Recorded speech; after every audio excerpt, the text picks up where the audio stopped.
Listo. Nuevamente, con los hermanos que recién se unieron y con todos, Shabbat Shalom.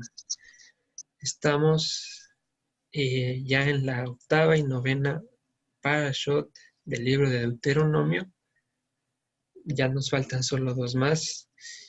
Este Shabbat un poquito ajetreado, digámoslo, porque se nos unen dos porciones.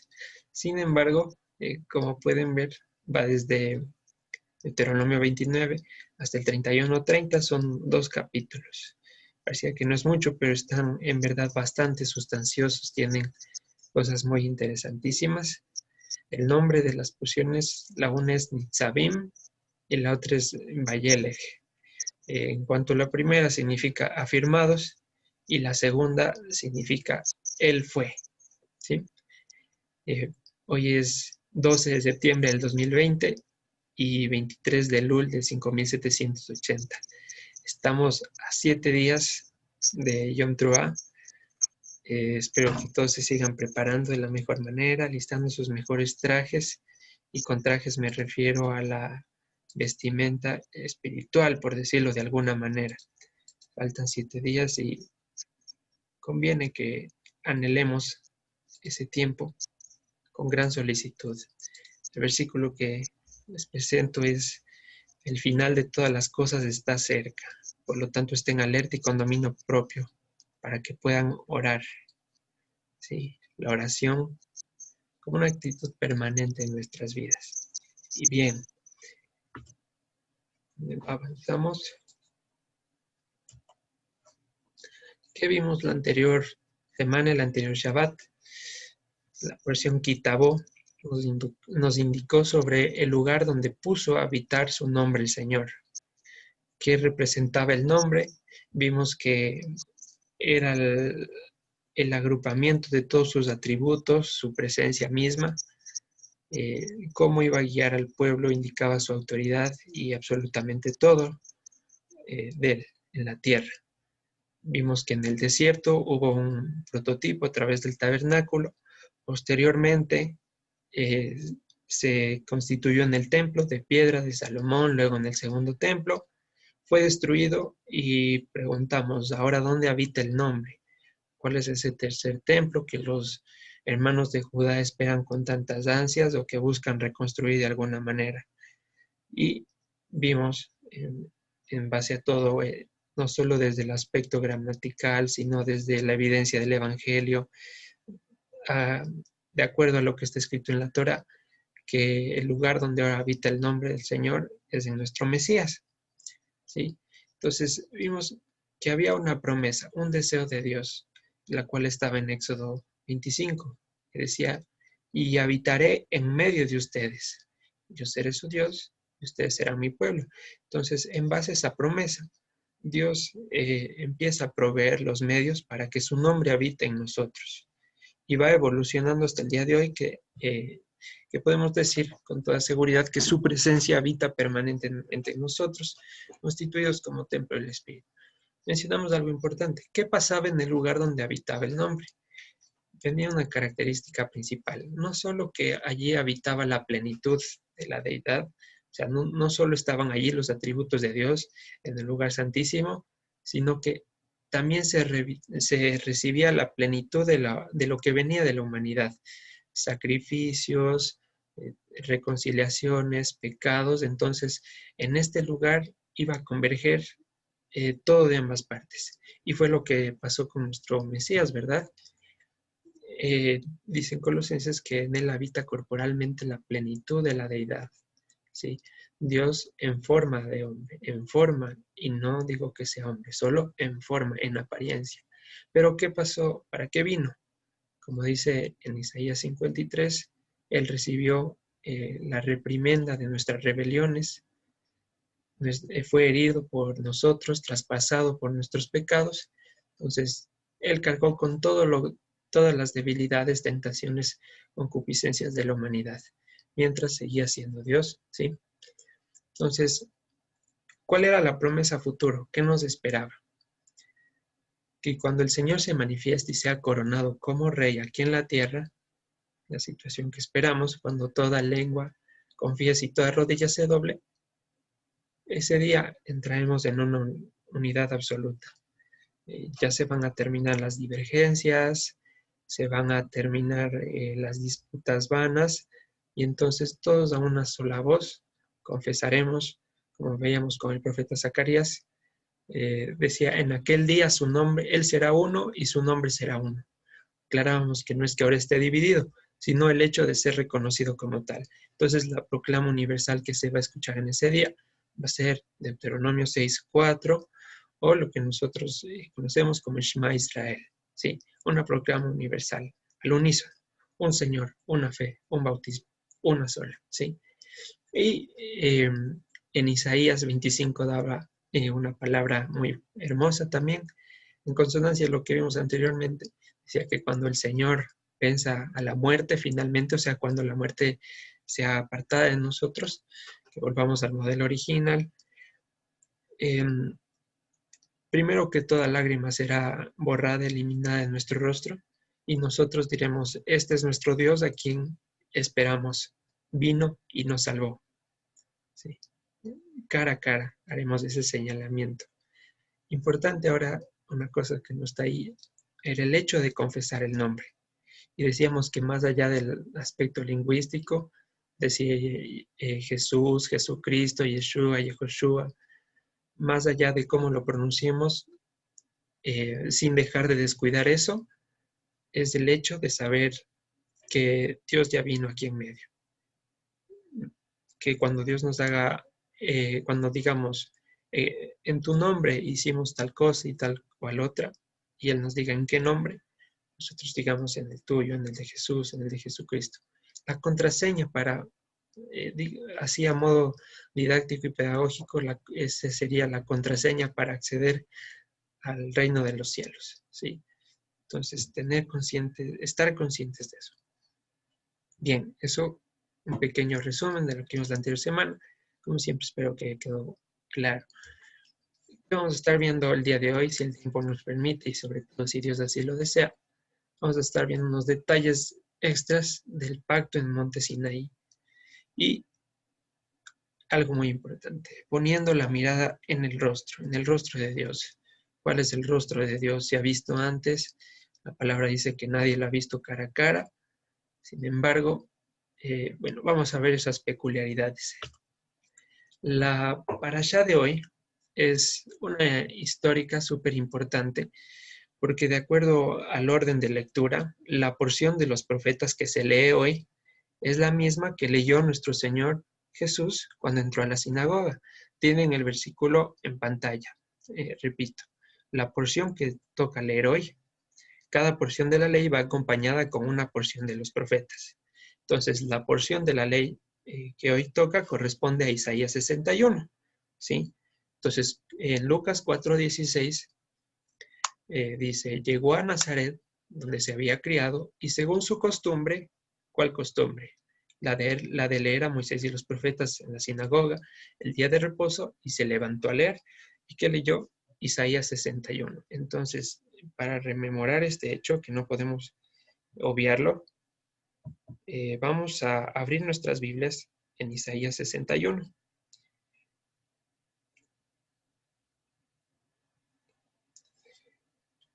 Isaías 61.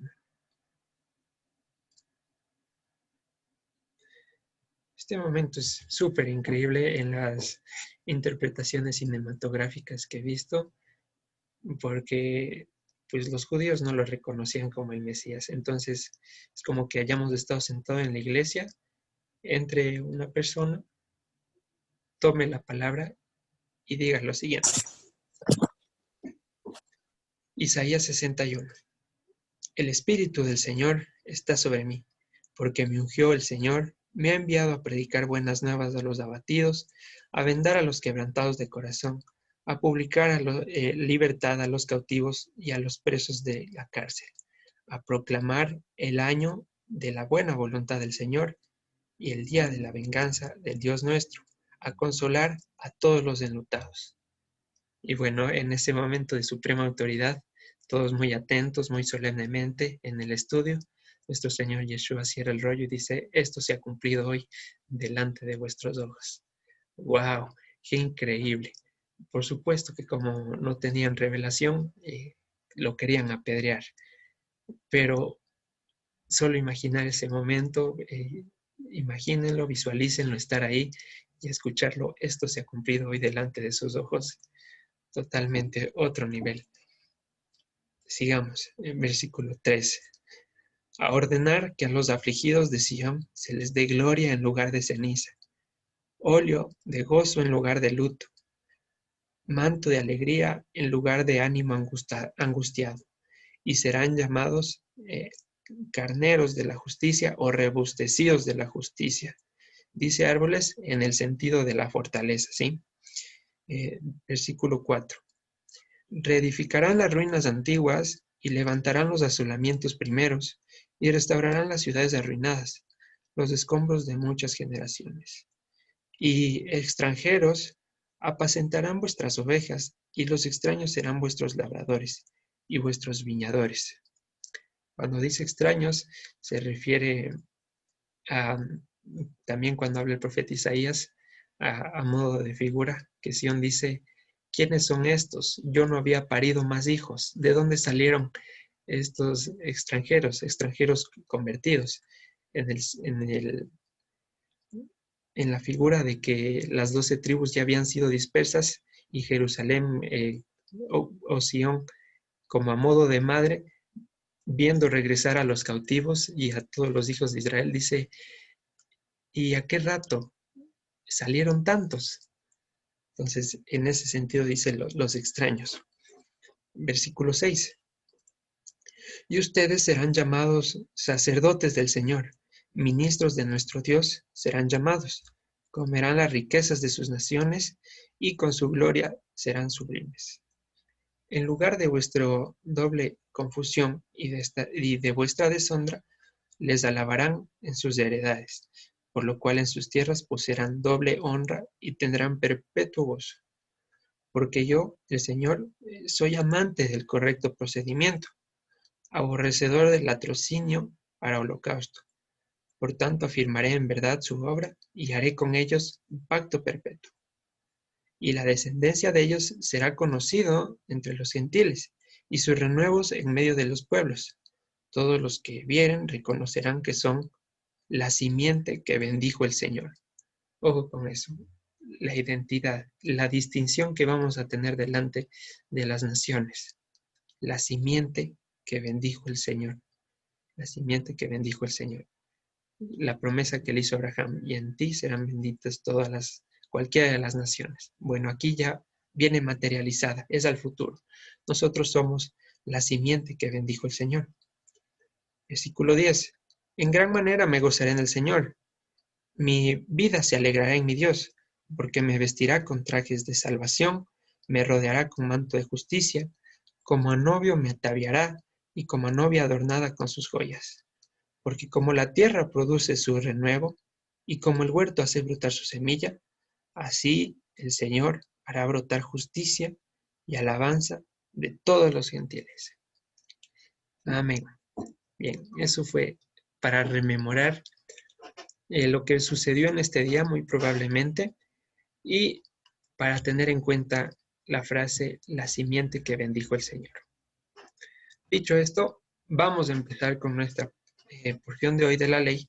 Vamos a abrir nuestras Biblias en Deuteronomio 29, versículo 10, por favor.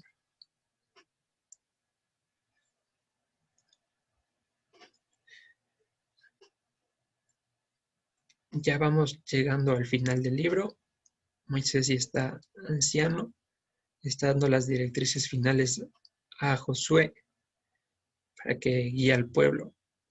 Y en ese contexto vamos a leer el versículo 10.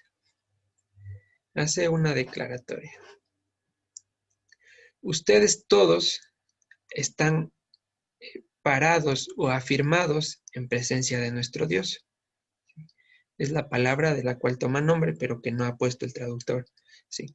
Ustedes todos están hoy parados en el sentido de inconmovibles, parados sobre la roca, fijos, firmes, en presencia del Señor nuestro Dios. la cabeza de sus tribus, sus ancianos, sus guardias, todos los varones de Israel, sus niños, sus mujeres, sus extranjeros que habitan en medio de tu campamento, desde el que corta tu leña hasta el que saca tu agua. Y ahí vamos a hacer una pausa y vamos a centrarnos un poquito en esa sentencia o en ese enunciado. Hoy todos ustedes están afirmados, inconmovibles delante del Señor. Y para ampliar un poquito más, vamos a ir al Salmo 1, versículo 5. ¿Sí?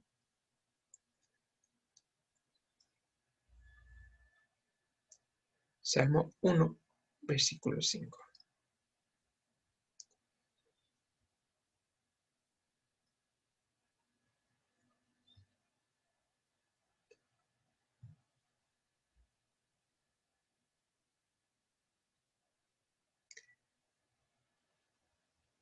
Entonces dice, versículo 5.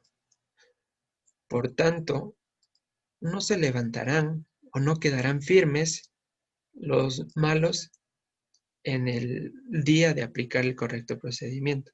Quiere decir que cuando venga el Señor a aplicar la justicia de la ley, aquellos que no han sido justificados no podrán repetir lo que acabamos de leer en Deuteronomio 29:10, sino que no van a resistir. Y dice, ni los pecadores en la congregación de los justificados, porque el Señor conoce el camino de los justificados, mas la senda de los malos desaparecerá. ¿Cuál es el sentido de desaparecer? O de la palabra que aparece ahí como perecerá. Habla de finiquitar algo antes de que haya cumplido toda su vida útil, antes de que haya cumplido el plazo para el cual fue destinado. Entonces, si una persona debía vivir 80 años, porque es el promedio de vida, digamos, de las personas, y eso fuera regla general, si muere a los 60, está desapareciendo, ¿sí? Entonces, ¿qué dice? Que los culpables van a tener esa sentencia, que van a morir antes de llegar a su término, antes de completar todo el tiempo que tienen que estar vivos. Entonces, nos preguntamos, ¿cuál es ese tiempo? ¿Cuál es el tiempo que viven los justificados? Y no es otro que no hay tiempo, sino la vida eterna. El propósito de crear al hombre no fue que muera, sino que vive eternamente, viva para siempre. Ese fue el sentido de crear al hombre. Luego vino el pecado, bueno, se arruinó todo y vino nuestro Señor Yeshua para rescatar lo que se había perdido, la vida y la vida en abundancia. Entonces, cuando alguno muere sin el Señor, está muriendo antes de su término. Y no solo eso, sino que no va a llegar a alcanzar la vida eterna. ¿Por qué menciono esto? Porque para aquellos que hemos sido llamados su pueblo por la voz del buen pastor, no tenemos esa sentencia, sino la del versículo 10. Nos reafirma, hoy ustedes están firmes delante de la presencia del Señor, ni a diestra ni a siniestra, porque les estoy sosteniendo en mi mano. Ustedes no van a desaparecer antes de término, porque yo lo he prometido. ¿Sí? Es lo que está diciendo el Señor en el versículo 10 y 11. Y incluye a todos ahí. Dice, vuestras mujeres y tus extranjeros que habitan en medio de tu campamento. Volvimos a Deuteronomio 29:11. Desde el que corta tu leña hasta el que saca tu agua. Versículo 12. Para incluirte en el pacto del Señor tu Dios y en su pantalla, en la pantalla tienen una pequeña corrección que he hecho en base al texto. La palabra que aparece ahí como juramento es la misma que se traduce en Deuteronomio 29 como maldición. Por ejemplo, les leo rápidamente. Deuteronomio 29:19 dice, y suceda que al oír las palabras de esta maldición, allí ya no le traducen como juramento, sino como maldición. Entonces, hemos aclarado muchas veces qué es la maldición y sus connotaciones. La una que significa ser humillado y la otra que significa ser cortado del pueblo. Entonces, cuando dice aquí el Señor, para incluirte en el pacto y en sus consecuencias de no cumplirlo, no entender tanto como en maldición, sino que Él está diciendo, ahora que atraviesas en el pacto, aceptas los términos y las condiciones. La bendición es que tú escucharás la palabra mía y vivirás en ella. La deshonra es que si decides, la deshonra es que si empiezas a ir en pos de la obstinación de tu corazón, vas a sentir la humillación. Y esas son las consecuencias de no cumplir. Una pequeña corrección ahí, no juramento, sino la deshonra o las consecuencias de no cumplir. Sí. Versículo 12, sí. Para que entres en el pacto del Señor tu Dios y en su juramento que el Señor tu Dios concierta hoy contigo. Para confirmarte hoy como su pueblo, para confirmarte hoy como su pueblo y para que Él te sea a ti por Dios, de la manera que Él te ha dicho y como lo juró a tus padres, Abraham, Isaac y Jacob. Entonces, pone otro enunciado, aparte de que estamos afirmados, aparte de que el Señor ya nos ha puesto sobre la roca, pone el cumplimiento de su pacto para levantarte hoy por su pueblo y que Él no sea por Dios.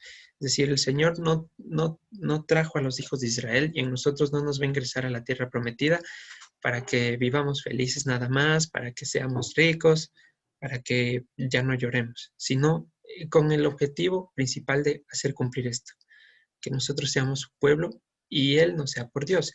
¿Y qué implica esto?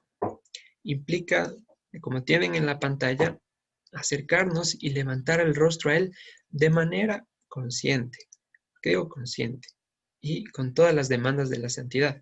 ¿Qué pasaba en el pueblo en ese momento? ¿O qué pasó a la posteridad? Entraron a la tierra prometida, se separaron y luego las 10 y las 2 tribus se echaron a perder. ¿Por qué? Porque eran pueblo de labios para afuera y invocaban a Dios e invocaban a Dios igualmente solo con repeticiones, a tal punto que el Señor dijo en Isaías 1, cansado estoy de sus sacrificios, de sus lunas nuevas, no las puedo soportar más. Entonces, ¿qué pasaba? ¿Cumplían esta frase, la que tenemos aquí? Sí. ¿Cómo la cumplían? De labios para afuera. ¿Qué es lo que busca el Señor? Que sea de manera consciente, interiorizada en el corazón, limpiando primero lo de adentro para que lo de afuera brille. Entonces, hasta ese tiempo, con todo lo que sucedió, con la dispersión, con el pecado de Judá, con el pecado de la casa de Israel, pues no había esa conexión. ¿Qué tenía que pasar? El Señor tenía que derramar su poder, tenía que poner su mente, sus pensamientos en nosotros para que ese bloqueo espiritual que teníamos se anule y podamos empezar a ejercerlo de manera consciente, repito. Sin embargo, ese no va a ser el punto final de nuestra historia. Dice que el que ha empezado la buena obra, le empezó poniendo su presencia en nosotros, la terminará. Ya hemos hablado de lo que es terminar la obra, estar a su semejanza. Entonces, aquí hay una pequeña paradoja muy interesante en nuestra vida diaria. A pesar de haber sido establecidos como templo del Espíritu Santo, de albergar su presencia, el cuerpo carnal sigue siendo pecaminoso. Biológicamente o naturalmente sigue tendiendo al pecado. Entonces, a pesar de albergar su santidad, seguimos pecando. ¿Cuál es el enfoque y a dónde tenemos que llegar? Lo he puesto ahí en la pantalla de una manera un poquito resumida para que entendamos. El propósito ahora es elevar la conciencia a Dios. ¿Qué es elevar la conciencia a Dios? Interiorizar lo que ya sabemos, ¿sí? Ya no hacerlo porque lo hicieron mis padres, o porque me dijeron en la iglesia, o porque si no lo hago me castigan, o porque si no lo hago me va mal, sino porque soy pueblo de Dios y entender qué significa ser ese pueblo. Elevar la conciencia a Dios es la perfección de la cual habla la palabra. Vamos a abrir Hebreos capítulo 9, versículo 8 al 9.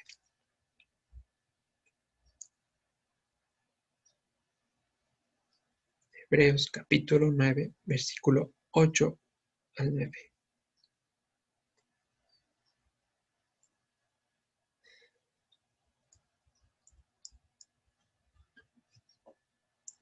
Y si estamos, por favor, alguien que fuese tan amable de ayudarnos con la lectura.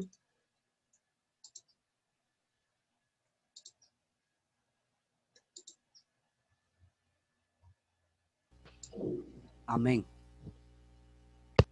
Gracias, Raulito. Dando el Espíritu Santo a entender con esto que aún no se había manifestado el camino al lugar santísimo, entre tanto que la primera parte del tabernáculo estuviese en pie, por lo cual es símbolo para el tiempo presente, según el cual se presentan ofrendas y sacrificios que no pueden hacer perfecto en cuanto a la conciencia al que practica ese culto. Gracias, Raulito. Vimos en estudios anteriores cuál era la primera parte del tabernáculo.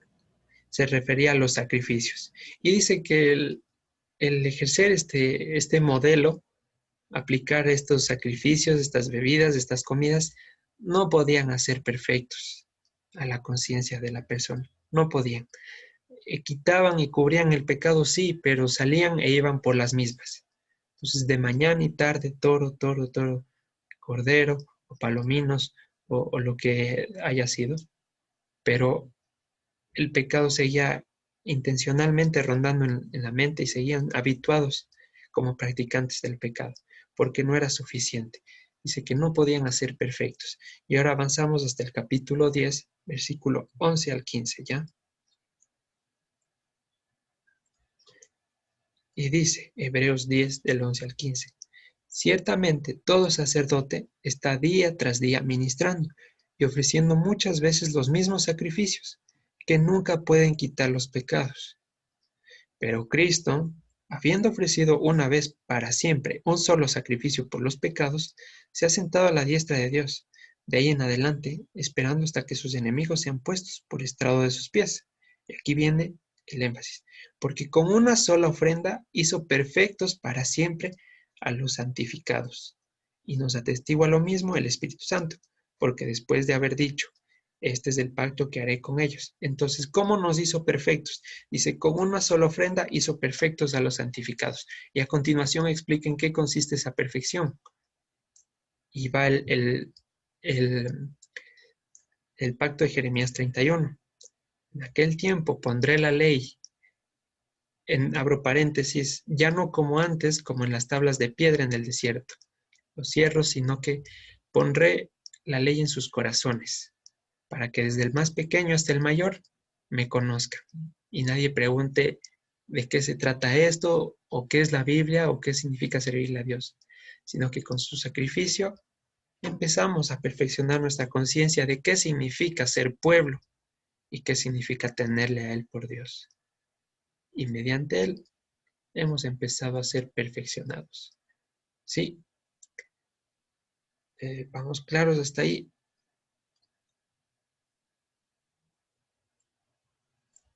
Amén, Carlitos. Chévere, Cecilita.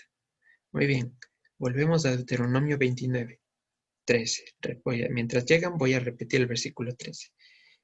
Para ingresarte hoy, para confirmarte hoy como su pueblo y para que Él te sea a ti por Dios, de la manera que Él te ha dicho y como lo juró a tus padres Abraham, Isaac y Jacob.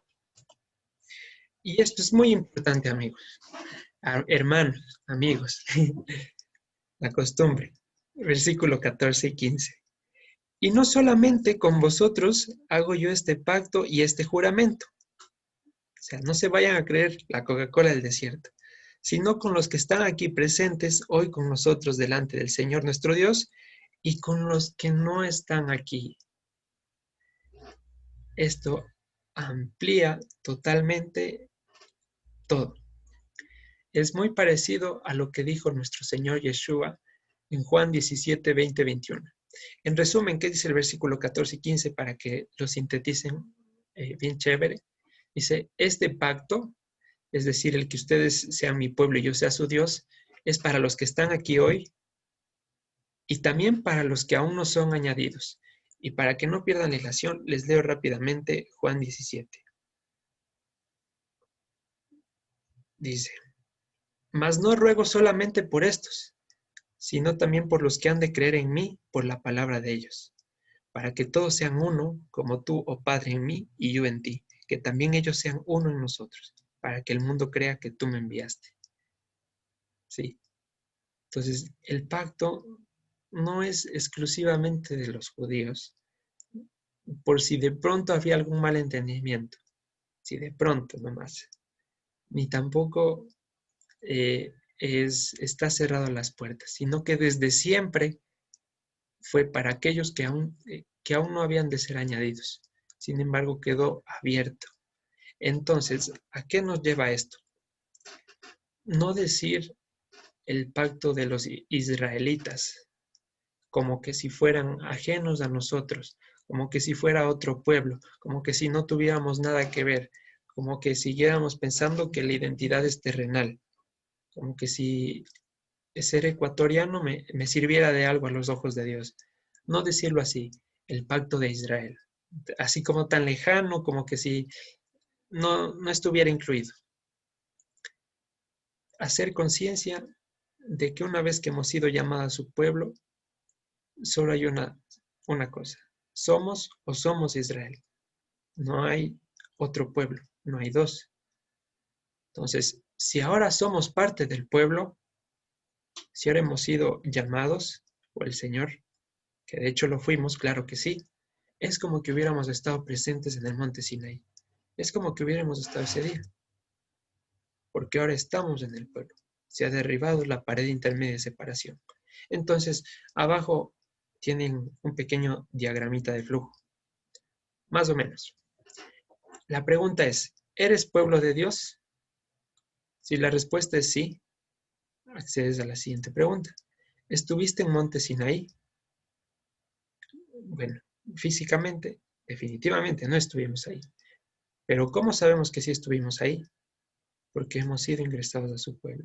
Y dice que este pacto es para los que están y para los que aún no son añadidos. Entonces, si estuvimos en monte Sinaí, ¿por qué estuvimos en monte Sinaí? Porque recibimos ese pacto. Me competen todas las palabras de la ley que se mencionaron. Entonces, esto es para derribar de una vez por todas el argumento de que no tengo nada que ver con Israel, no tengo nada que ver con el Dios del Antiguo Testamento, ahora solo Nuevo Testamento, ya no hay que cumplir mandamientos, etcétera, etcétera. Entonces, ¿por qué hay que hacerse estas preguntas? Porque de tanto en tanto, a nosotros mismos, en nuestro interior, antes de que nos descuidemos, porque somos muy fáciles en 5 segundos de estar volando en las nubes, hay que preguntarnos, ¿quién eres tú? Por supuesto, a ti mismo. ¿Quién soy yo? Y en el sentido hebreo, el decir quién soy yo no es para que digas tu nombre, sino para que digas de dónde vienes. Entonces, digamos, ¿quién soy yo? Yo soy la simiente que bendijo el Señor. Amiga Eileen. Amigo, eh, ya me confundí en una partecita, bueno, en la que leímos antes, que decía que sobre el pacto. Uh-huh. Entonces, se supone que el pacto ya se cumplió con la venida de nuestro Señor o con su muerte, ¿verdad? Digamos que va a la mitad y a punto de cumplirse totalmente. Ya, entonces, pero lo que sí se ha cumplido es esta parte de pondré mis leyes en sus corazones y nunca más me acordaré de sus pecados. Esas Correcto. dos. ¿Y a qué se refiere con que nunca más me acordaré de sus pecados? Precisamente, en 2 Corintios 5 dice, si alguno está en Cristo, nueva criatura es. Las cosas viejas pasaron y aquí todas son hechas nuevas. Un sentido más común en nuestros días.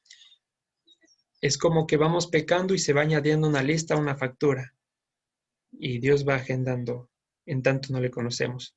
Vamos acumulando ira para el día del juicio. hoy mentiste, hoy te enojaste, hoy robaste y se sigue acumulando la factura. Entonces, el día que el Señor viene a habitar en nosotros y nos concede el arrepentimiento, esa factura se rompe, se olvida y se acabó la deuda.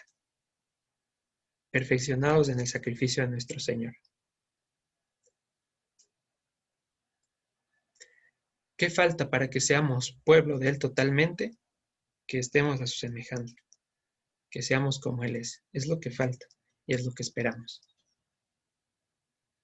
¿Sí? Sí, amigo. Entonces, sí se perdonan nuestros pecados, pero como seguimos pecando, igual todavía va creciendo esa lista, como decirlo de alguna forma, pero Dios ya no la tiene en cuenta, ¿o cómo sería? Sí, es que una cosa es ser practicante del pecado, o sea, todos los días, y que te importe un quinto lo que haces con tu vida, y otra es tener equivocaciones y tener tropiezos. Como hemos visto, el justificado no es el que no se equivoca, sino el que se levanta de las equivocaciones. Entonces, el Señor no tiene en cuenta nuestros errores porque se supone que ya no lo hacemos voluntariamente, se supone que son fortuitos, propios de nuestra condición humana. El apóstol Pablo lo decía, lo que hago no lo entiendo, no hago lo que quiero hacer, es decir, no guardo la ley, sino hago lo que aborrezco, o sea, peco. Miserable de mí, ¿quién me salvará de este cuerpo de muerte? El Señor, cuando nos haga su semejanza. Entonces, ¿qué pasa con los errores de ahora? Son perdonados por su gracia, pero no tenemos que por eso ahora pensar que podemos hacer lo que quiera y no pasa nada, sino que precisamente elevar esa conciencia. Ya no puedo seguirme equivocando, si soy pueblo de Dios tengo que abandonar este comportamiento y pedir al Padre para que nos quiten nos sean quitadas esas debilidades. Ya, amigo. Es decir, que antes de esto sí eran juzgados todos nuestros pecados. Había un medio para el perdón que era el sacrificio de los animales, pero como leímos, no podían perfeccionar la conciencia. Es decir, se quedaban, no cumplían a cabalidad su trabajo, porque era como Mm, poner una capita, poner la alfombra, poner la tierra bajo la alfombra, pero se iba acumulando y seguía acumulándose y seguía acumulándose. Lo que hizo el Señor cuando vino y al poner sus leyes en nuestros corazones es quitar toda esa tierra para que seamos limpios y ya no se siga produciendo más, sino que demos frutos de arrepentimiento. Ya, amigo. Listo. Muchas gracias. Chévere. Bien, entonces volvíamos al tema. La pregunta que debemos hacernos. ¿Quién soy yo? ¿Soy la simiente que bendijo el Señor? Recordar nuestra identidad. Entonces, por encima de cualquier identidad cultural, étnica o genética, está la identidad con Dios. Es decir, por encima de que yo sea ecuatoriano, puruario, bambeño, que mis abuelitos sean africanos, por encima de todo eso está la identidad con Dios. ¿Y cuál es la identidad con Dios? Cuando se empieza a hablar de Torá y de las leyes y que hay que guardar los mandamientos, la gente lo asocia rápidamente con ser judíos o con el estado de Medio Oriente y piensa que la Biblia se trata de nacionalizarse israelita, hablando terrenalmente, y no quiere y no se acerca en absoluto a eso, ni tampoco se trata de ahora ser judíos, que no tiene nada de malo, que no hay ningún problema, por supuesto, sin dejar de reconocer al Mesías. Pero la identidad que nos pide Dios cuando empezamos a guardar su palabra no tiene que ver con lo terrenal. Y si es que pues en sus corazones hay el no apegarse al lado hebreo, por cualquier circunstancia que sea, cuando le pregunten, ¿qué es usted? Si no quiere decir soy de Israel o soy de alguna de las dos casas, hay una respuesta. Soy la simiente que bendijo Hashem. Soy esa simiente. Otra cosa que hay que aclarar, no hay pueblo fuera de Israel. ¿En qué sentido? en que la salvación es para las ovejas perdidas de la casa de Israel. Y si estamos fuera, Dios nos recibe como estamos, pero nos nacionaliza en su ciudadanía, como dice en Efesios 2. ¿Cuál es nuestra función ahora que estamos dentro de ese pueblo? Preocuparnos, nuevamente entre comillas, por carnetizar al resto del pueblo creyente. Carnetizar, no de la carne, sino de ir en pos de que acepten esta verdad. Por supuesto que no depende de nosotros, pero que si no anunciamos, ¿cuándo van a tener la intriga, por lo menos? ¿Cuándo van a tener la semilla? ¿Sí? Entonces, el hashtag de esta diapositiva es crisis de identidad, como lo pone nuestro querido amigo Jim, que al fin salió de la cárcel, gracias a Dios.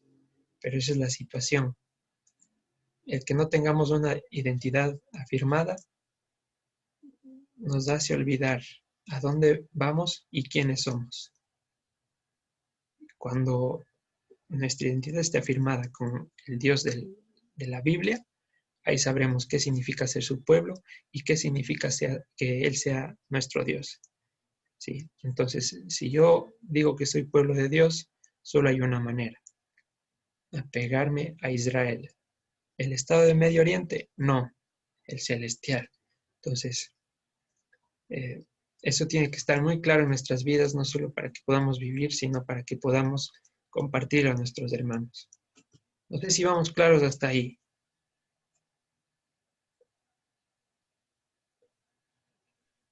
Sí, Carlitos.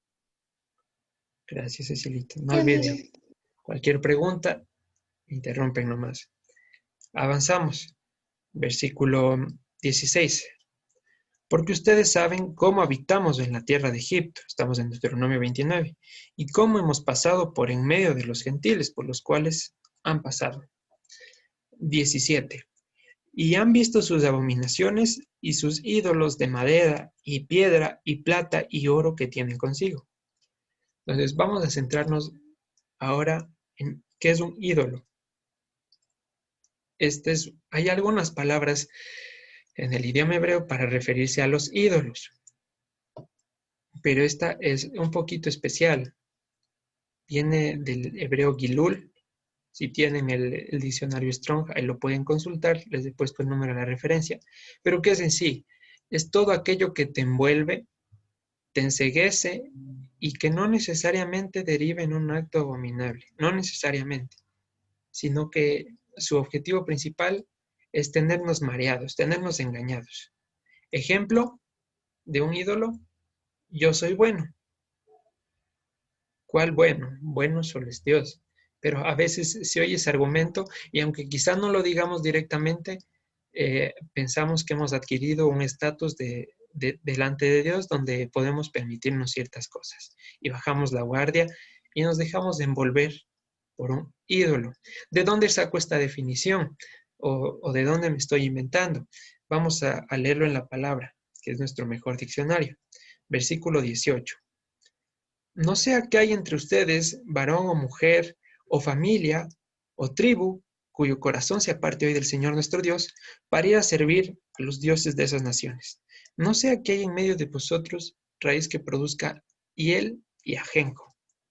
Y suceda que al oír las palabras de esta maldición, es la que, aquí vuelve a repetirse la palabra que leímos como juramento más arriba, y entonces nuevamente leído sería: y suceda que al oír las palabras de esta deshonra o de lo que les va a pasar si deciden ir en pos de su corazón, diciendo: tendré paz aunque ande en la dureza de mi corazón, a fin de que con la embriaguez quite la sed. Entonces, ¿qué va a pasar cuando vaya en pos de estos ídolos?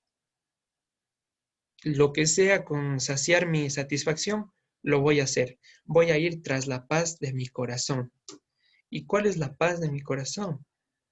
O traducido hoy a las frases que dice el mundo: voy a hacer lo que me diga mi conciencia, lo que me diga mi instinto o lo que me diga mi corazón. El versículo 19 relata un caso de un paciente ya crónico. Su corazón está endurecido a tal punto que no quiere el shalom de Dios, sino va a buscar su paz. ¿Y cuál es la paz del mundo? Yo no te digo nada, tú no me digas nada, cada quien por su lado. ¿Cuál es la paz de Dios? El Shalom. Es aquel que nos completa, aquel que paga nuestra deuda, aquel que nos hace sentir en perfecta armonía. Pero si buscamos la nuestra, si es que hubiere tal cosa, ¿qué vamos a hallar si no destrucción? Entonces, el versículo 19 es la condición de alguien que ha sido enceguecido y envuelto por un ídolo.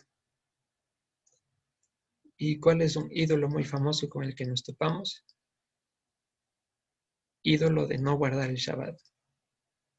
¿Qué están haciendo ahí? No quieren buscar la paz que da el día de reposo. Quieren buscar su propia paz en base a sus propias reglas. Y bueno, así un montón de casos. No queremos atacar a nadie ni señalar a nadie. ¿Qué pasa con la condición del versículo 19? Ir en pos de mi corazón, de lo que yo quiero hacer, a fin de conseguir mis objetivos. Dentro de Israel, del pueblo, no existe esto. Y no solamente como prohibición, sino que no existe. O sea, no está contemplada. Y como tienen en la pantalla, aparte de estar negado, si nosotros hoy tomáramos esta decisión, hay 100% de seguridad de que no vamos a saciar nuestra sed, sino que nos va a ir peor, como le pasó al hijo pródigo. Va a terminar comiendo entre los cerdos. Y Paul Washer tiene una frase muy real respecto a esta situación. No me acuerdo textualmente, pero dice, si tú eres de Dios, Él no te va a compartir con el mundo. Él no va a permitir que tengas un solo beneficio de Él. No va a permitir que tu corazón se goce en las banalidades de ahí. Entonces, si tomáramos la decisión de ir a buscar la paz en otro lado, ni siquiera la vamos a hallar. No nos va a ir bien. Vamos a fracasar. Y vamos a ampliar esto en Lamentaciones 3:25. Lamentaciones, el libro de las Lamentaciones, capítulo 3, versículo 25.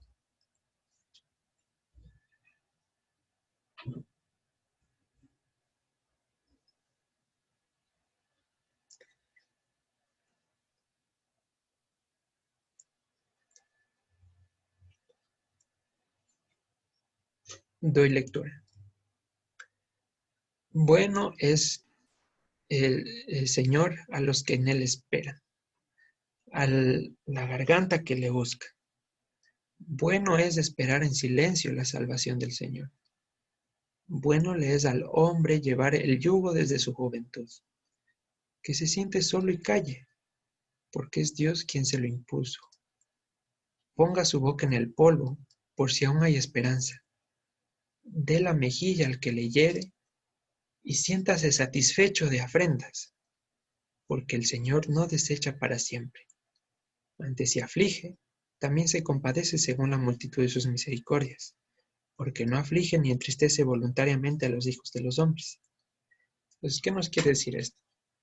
Si ahora estamos viviendo alguna situación que a nuestros ojos consideramos injusta y de paso estamos considerando ir a buscar mi propia paz porque Dios no me puede satisfacer, la solución no es irse. La solución es pegar la boca al polvo por si aún hay esperanza. Y viene lo siguiente. Dios no nos refina porque no tiene nada que hacer ni porque disfruta vernos llorando. Nos refina para que elevemos la conciencia a Él de lo que significa ser pueblo y que Él sea nuestro Dios. Repito. Sí. Y aún si bien el proceso de refinamiento se compadece según la multitud de las misericordias y conjuntamente con el refinamiento viene la salida, dice la palabra. Entonces no nos ha venido tentación que no podamos soportar. Y de paso que aún no hemos sufrido hasta la sangre. ¿Sí? Entonces, eso respecto a los ídolos, ¿qué son? ¿Cuál es la condición? ¿Y qué es lo que sucede? ¿Sí? Entonces, vamos a avanzar. Hay una imagen muy bonita respecto a lo que acabamos de leer. Vamos a ir hasta el versículo 24 y 28, por favor.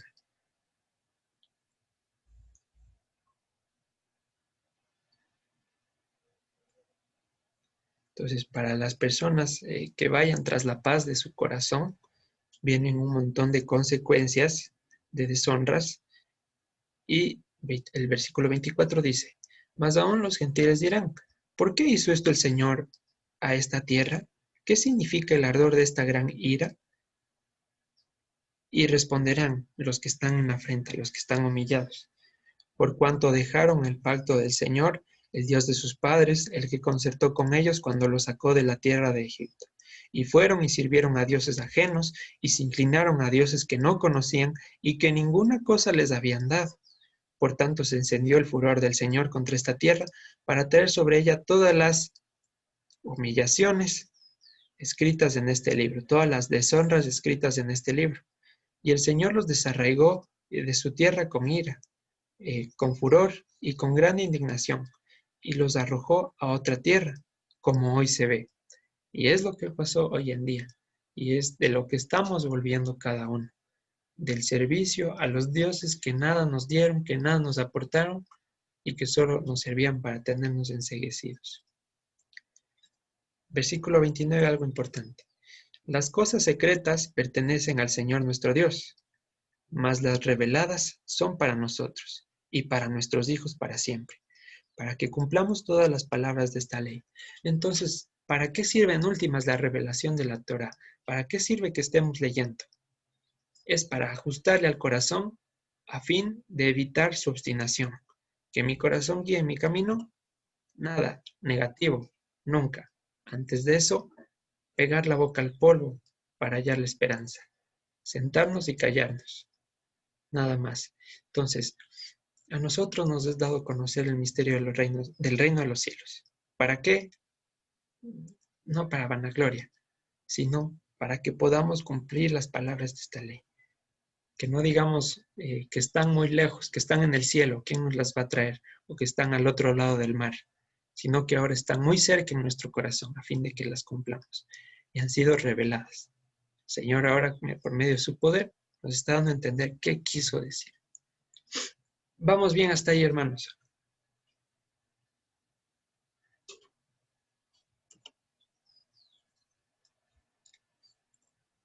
Vamos bien. Sí, amigo. Sí, todo bien. Chévere. Si vamos bien, entonces vivamos con el privilegio de representar que somos la simiente que bendijo el Señor. Y he puesto esa imagen muy ilustrativa, ¿no? No me avergüenzo del Evangelio porque es poder de Dios para la salvación de todos los que en Él creen. Es nuestro uniforme de guerra. Es nuestra señal. La luz no puede ponerse debajo de la mesa. No se puede esconder una ciudad. Tenemos que hablar, tenemos que acercar esta palabra a la gente, sin importar si somos rechazados o tildados de fanáticos, de religiosos. A fin de cuentas, eso ya lo dice. Sin embargo, no lo hacemos por las alabanzas o por las humillaciones que podríamos ganar, sino lo hacemos porque es nuestro deber. Y dice en el Salmo 87, versículo 5. Vamos a abrirlo. Salmo 87, versículo 5.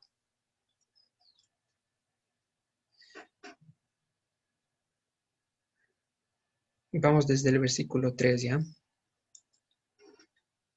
Alguien que nos ayude con la lectura.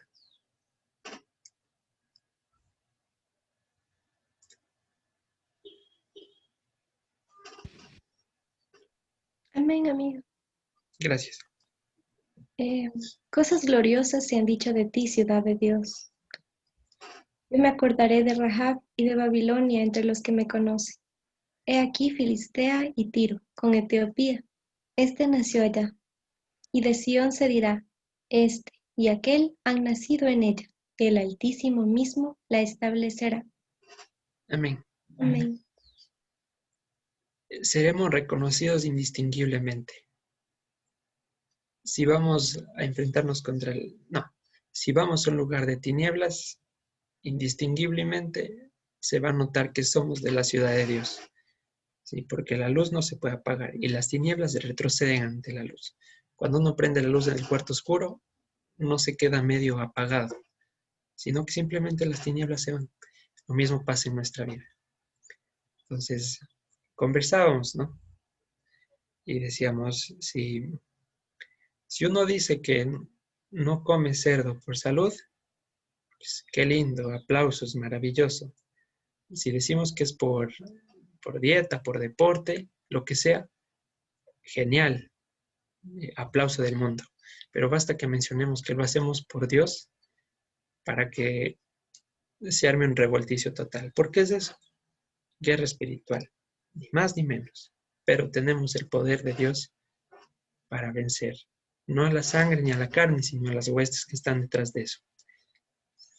Bien, espero que todos sigan despiertos, que no se estén muy atentos, que no les esté aburriendo mucho. Y si no, pues sepan perdonarme. Sí, vamos a avanzar hasta el capítulo 31. Por virtud del tiempo, como siempre les digo, concluyan la lectura de las porciones en su casa. No dejen ese privilegio. Por cuestiones de tiempo no avanzamos a cubrir todos los versículos y pues sería bueno que lo concluyan en casita. Entonces, Deuteronomio 31, esto ya es la segunda porción del día de hoy. Vamos a estar analizando algunas poquitas cosas. Y dice: Fue Moisés y habló estas palabras a todo Israel, y les dijo: Este día soy de edad de 120 años. No puedo más salir ni entrar. Además de esto, el Señor me ha dicho: no pasarás este Jordán. ¿Cuál es el escenario? Moisés ya va dando las instrucciones finales. Tienen la ilustración allí para que más o menos se imaginen cómo iba siendo. 120 años es una edad para nada modesta, cansada y bien trabajada esa vida. Y ahora viene algo muy importante en el versículo 13. Dice: el Señor tu Dios, Él pasa delante de ti. Entonces, aunque suene muy obvio ahora, ¿quién va a pasar delante del pueblo de Israel? El Señor tu Dios. Listo. Él destruirá a estos gentiles delante de ti y las heredarás. Josué o Yehoshua será el que pasará delante de ti, como el Señor ha dicho. Entonces, ¿qué está pasando aquí? ¿Qué nos quiere decir el versículo entre líneas? Al decirnos, Hashem tu Dios pasa delante de ti, y luego vuelve a decir lo mismo, solo que con el nombre de Yehoshua, pasará delante de ti, nos habla de algo escatológico, de algo que va más allá del personaje histórico. No se refiere solamente al hecho de lo que está sucediendo en ese momento. ¿Qué nos quiere decir? Primero, históricamente, la representación de la autoridad de Dios, como tienen en pantalla, estaba representada corporalmente en Yehoshua. Yehoshua, el histórico, el terrenal, en este momento. Pero, ¿qué significa escatológicamente? ¿Qué significa para nosotros?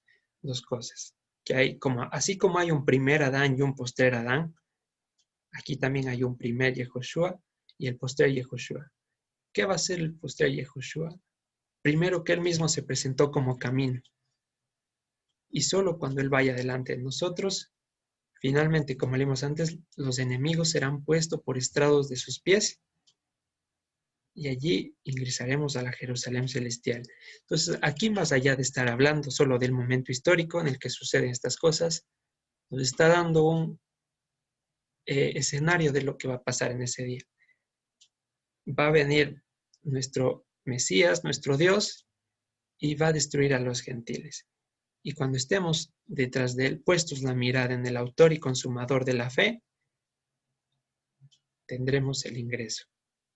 Cuando veamos su rostro en justicia, justificados. ¿Se entiende la idea? ¿Quedó claro?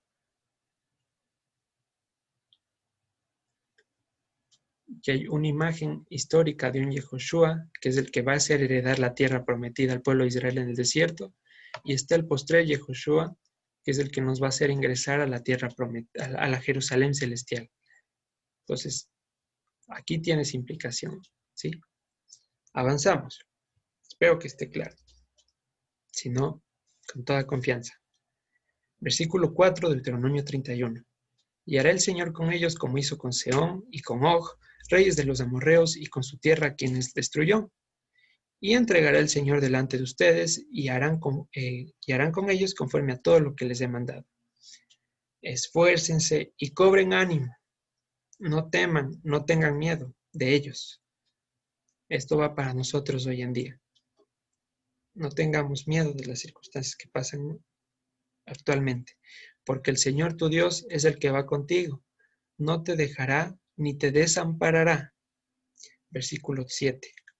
Y llamó Moisés a Josué y le dijo, en presencia de todo Israel, esfuérzate y anima, porque tú entrarás con este pueblo a la tierra que juró el Señor a sus padres que les daría, y tú se la harás heredar. Tú. Y es lo mismo que decimos. Entonces, Yehoshua es quien nos va a llevar a la Jerusalén celestial. Yehoshua, entiéndase Yeshua, entiéndase Jesús, Jesucristo, esos tres nombres. Hablamos de él. Versículo 8, nuevamente repite. El Señor va delante de ti. Él estará contigo.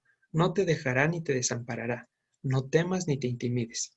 Ahora, aquí hay que hacer un énfasis importante para no descontextualizar el versículo 8.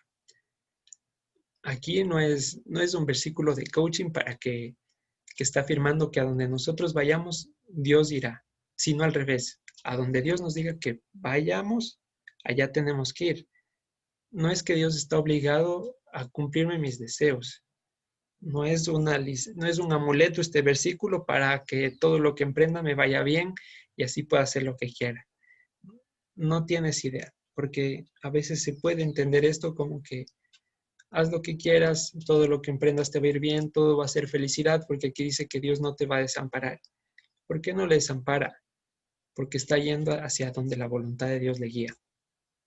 Entonces, Josué y Yehoshua va donde Dios le dice y no al revés. Dios no va a donde se mueve Yehoshua. La voluntad es lo que predomina, no nuestros mejores deseos. ¿Sí? Entonces, cuidado con descontextualizar esos versículos o leerlos sueltos o muy a la ligera. Versículo 9. Escribió Moisés esta ley y dio a los sacerdotes hijos de Leví que llevaban el arca del pacto del Señor y a todos los ancianos de Israel. Versículo 10. Y les mandó Moisés diciendo, al fin de cada 7 años, en el año de la remisión, en la fiesta de los tabernáculos. ¿Se acuerdan cuando vimos el Yobel, que era cada 50 años, y la Shemitah, que era cada 7 años, se perdonaban todas las deudas y se volvía a las propiedades, se dejaba descansar la tierra? Se refiere a eso. Versículo 11. Cuando viniere todo Israel a presentarse, voy a leerlo como tenemos, delante del Señor tu Dios en el lugar que él escogiere, leerás esta ley delante de todo Israel a oídos de ellos. Aquí hay que hacer una anotación importante. Hacemos muchas anotaciones, gracias a Dios. Versículo 11 no dice tan sutilmente presentarse delante del Señor, sino dice lo que sale en pantalla. Cuando viniere todo Israel a ver el rostro de Dios es lo que está diciendo. Cuando Israel vaya a ver el rostro de Dios, y el resto del versículo. Entonces, ¿qué es el rostro de Dios? Hablábamos en algunas ocasiones anteriores que el rostro es el medio por el cual el Señor se hizo visible a lo largo de la historia. Entonces, ¿cómo se hizo visible en el desierto? ¿Cuál fue el rostro de Dios en el desierto?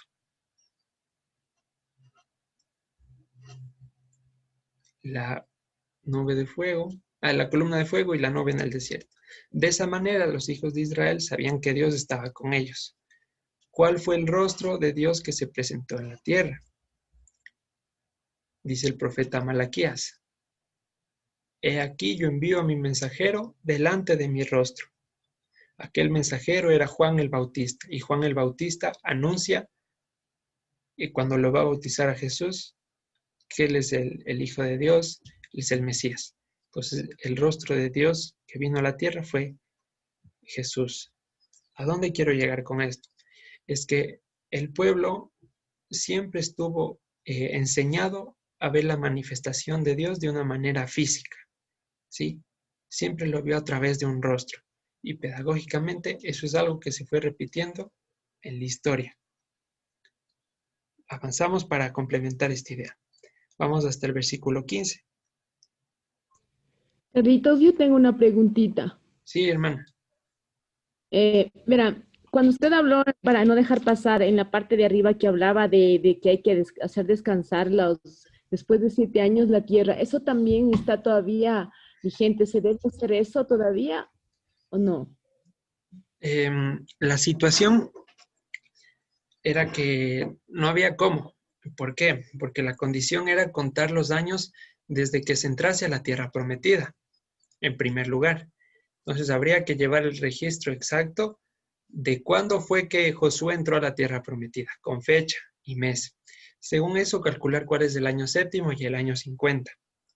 Primero, aún más importante, para realizar eso se necesita que el lugar donde se va a realizar, y hablo a nivel nacional, esté bajo el gobierno de Dios. Por ejemplo, en Israel, aún allá los rabinos se lamentan no poder guardar este mandamiento porque están sujetos a negocios ajenos. Están fuera del dominio de Dios. Entonces, es complicado guardarlo porque no se sabe la fecha y sobre todo el gobierno de Dios está ausente aquí en la tierra. Entonces, es complicado guardarlo. Gracias, Carlitos, está bien. Ya, hermana María. Amigo, una Sí. cosita. Para aclarar esta parte que justo está en la pantalla, entonces sería que, ¿cómo es Jehová? Tu Dios pasa delante de ti. Ese es el primer Yehoshua, ¿no es cierto? Y el segundo, el que todavía no viene, ¿así era? No viene por segunda vez. O sea, ya vino antes, se dio a conocer, por eso decimos que es Yehoshua, porque se reveló con ese nombre, pero Ujú. justamente, ¿cuándo nos va a hacer pasar a la tierra prometida? Cuando se manifieste por segunda vez. Ya, entonces, ¿por qué decía que tu Dios pasa delante de ti en presente en esa parte? Porque en ese momento se iban a ingresar a la tierra prometida, pero a la histórica, a la física, como una sombra de lo que había de venir, la maqueta de lo que iba a pasar a la posteridad. O sea, Ya, aquí está narrando un hecho histórico, algo que sí pasó, pero más allá de la historia es lo que se va a volver a repetir a nivel macro. ya, entonces sería porque Dios sí se dirigió directamente a ellos, entonces dicen pasa delante de ti como algo que sí estuvo en ese momento y luego también como una promesa. Correcto. ¿A través de quién estuvo en ese momento? A través de Yehoshua Moisés. terrenal. Oh, Por eso lo dice. El Señor tu Dios pasa delante de ti. Luego abajo dice, ¿quién es el que va a pasar delante de ti? Josué. ¿Qué implica? Que la autoridad de Dios y todo lo que su dirección, sus consejos, el camino, estaban en Josué representado como persona en ese momento. Entonces, es una equivalencia, nada más. ya, entonces Jehová y Josué hacen la equivalencia para ese tiempo. Correcto.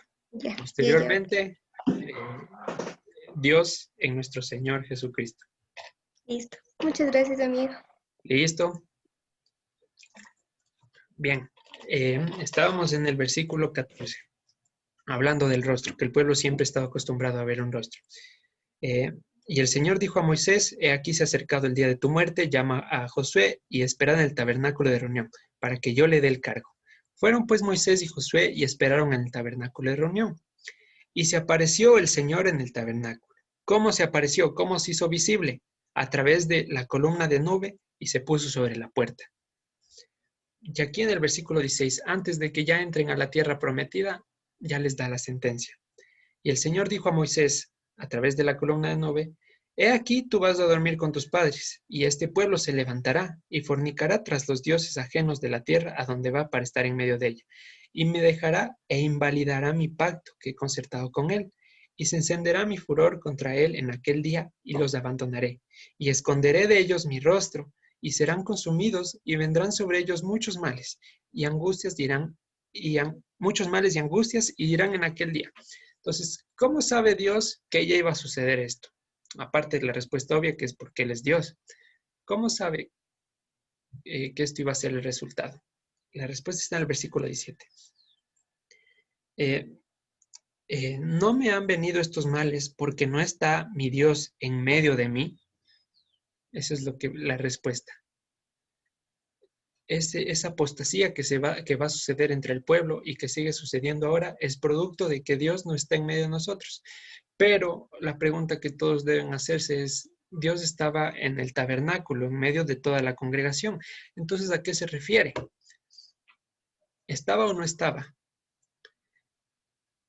Aquí es algo súper interesante. Cuando dice Dios no está en medio, esta palabra en medio hace referencia a las entrañas, a los intestinos, en el sentido de mis adentros, porque no está mi Dios dentro de mí. ¿Y a qué hace referencia esto? A la ausencia que había del poder de Dios permanentemente en ese tiempo.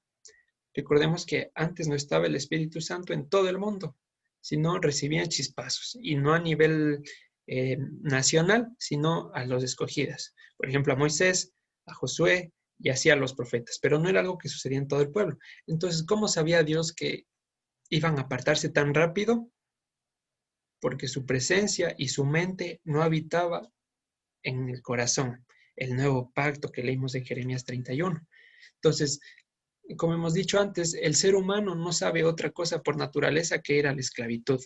Es lo que hacemos por defecto. Solo porque ahora nuestro Dios está con su mente redarguyéndonos de juicio, justicia, es que podemos escoger el bien. Pero si fuera por nosotros solos, nos faltan piernas para correr al mal. Así es la humanidad. Entonces, casi me voy de largo. ¿Cuál es la ventaja que ahora tenemos? ¿Por qué ahora es diferente el resultado? Porque ha hecho morar su espíritu sobre nosotros. Y déjenme encontrar algo aquí.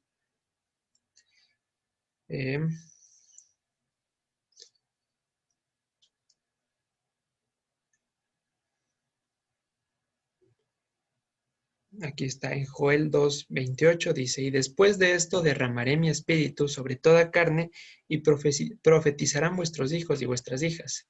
Vuestros ancianos soñarán sueños y vuestros jóvenes verán visiones. Y también sobre los siervos y sobre las siervas derramaré mi espíritu en aquellos días. Y daré prodigios en el cielo, en la tierra, sangre y fuego y columnas de humo. Entonces, ahora sí, ¿qué podemos decir? Nuestro Dios está en nuestras entrañas. No en el sentido físico, por favor, sino que habita dentro de nosotros. Lo hemos dicho antes, como templo del Espíritu. Y es gracias a esa condición que ya no estamos como el mundo. ¿Cómo es el mundo? La condenación del mundo, que escogieron las tinieblas antes que la luz. De lo vil y menospreciado nos rescató, ¿sí? No porque hayamos hecho algún mérito o porque hayamos sido mejores que alguien. Al contrario, de lo más pisoteado del mundo, no éramos la cola, éramos la cola de la cola. Dios nos tomó para ser cabeza. Entonces, ni siquiera tomó lo mejor del mundo, tomó lo peor del mundo. Y de eso salimos nosotros. Hay que decirlo, es lo que está en la palabra. Para avergonzar a los sabios, a los fuertes. Para saber que no es sangre ni carne, sino con su Santo Espíritu que tenemos la victoria. ¿Sí? Vamos claros hasta ahí. Ya acabamos.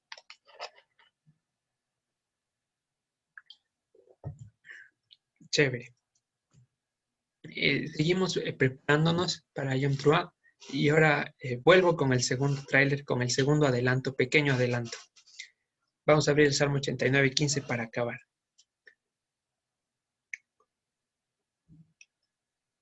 Salmo 89, versículo 15.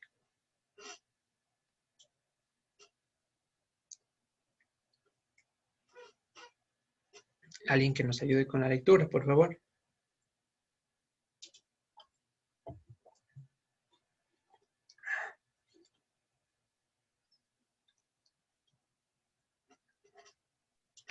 Amén, Carlitos. Gracias, Cecilita. Bienaventurado el pueblo que sabe aclamarte. Andará el Eterno a la luz de tu rostro. Andará, Gracias. oh Eterno, a la luz de tu rostro. Gracias, Cecilita. Aquí Amén. algo muy, muy importante y muy significativo. La cita que se viene, como saben, se llama Yom Teruah. ¿Qué es la Teruah? Aquí en el versículo 15 no habla de aclamarte. Dice, bienaventurado el pueblo que conoce tu Teruah, que sabe lo que significa. ¿Y qué es eso? Y como vimos en la anterior vez, en Éxodo 19, en el monte Sinaí se oyó gran sonido de shofar. Y en Éxodo 19:16 nos dirá que sonó la voz del shofar. ¿Y cuál es esa voz del shofar? ¿A qué se refiere? Vamos brevemente al Salmo 47:5 para ver cuál es esa voz del shofar. Dice que bienaventurado es el pueblo que conoce la Teruah. Y por otro lado dice que en Éxodo 19 sonó la voz del shofar. Ahora vamos a ver cuál es la voz del shofar. Salmo 47:5. Aquí nuevamente traducen Teruah como júbilo. Y dice, subió Dios con Teruah, el Señor con voz de shofar. O se puede leer, subió el Señor con Teruah, es decir, con voz de shofar. Entonces, ¿cuál es la voz del shofar? La Teruah. Y dice que hay felicidad por el pueblo que conoce esa voz del shofar. ¿Y cuál es esa voz del shofar en últimas? No se refiere solamente al sonido, sino a la que dirá Juan 10:27. Mis ovejas oyen mi voz, la voz, y me siguen, y me conocen. En virtud de que podemos escuchar ese sonido, es que vamos a reconocer cuando el Mesías venga, porque vamos a escuchar su voz. Y en últimas, ¿cuál es la voz del shofar? ¿Cuál es la Teruah? Su palabra. Y con eso acabamos. La próxima semana vamos a estar analizando, si Dios lo permite, muchísimo más a fondo estas implicaciones. Faltan 7 días, no se descuiden. Si hay alguna pregunta, ahora es el tiempo.